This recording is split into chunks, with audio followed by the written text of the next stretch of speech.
Okay, this is an audio recording of our vocabulary words for Unit 2, Events Leading to the American Revolution. We'll get started right away.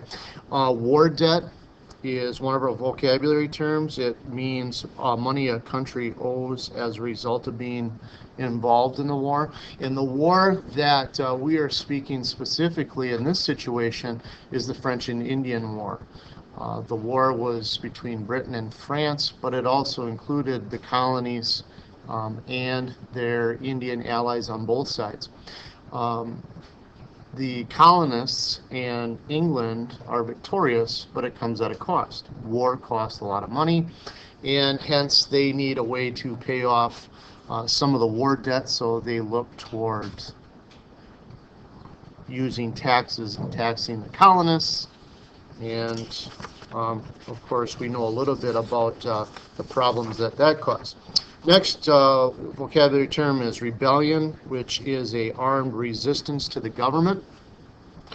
And in our case, we're talking about the colonists rebelling against the British government, because we are subjects to the British Crown until the American Revolution. So we are rebelling. Next term is militia. Militia is an army composed of citizens called out in time of emergency. During the American Revolution, we refer to these militiamen as Minutemen because they are ready at a minute's notice.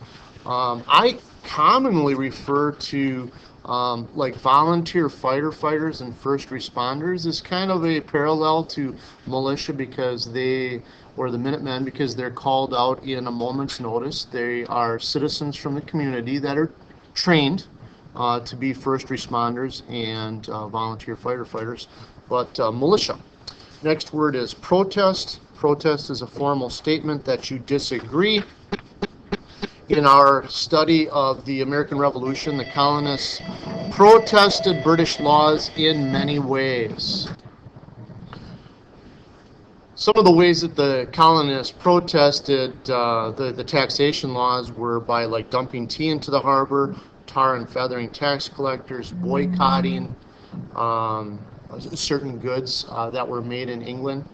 So there's a lot of different ways that you can protest. And the state of Wisconsin has had a lot of protests the last year and a half as well, protesting things that have happened in the government. So that's 3 minutes, and it is about 6 words or so, and we will continue to build from there.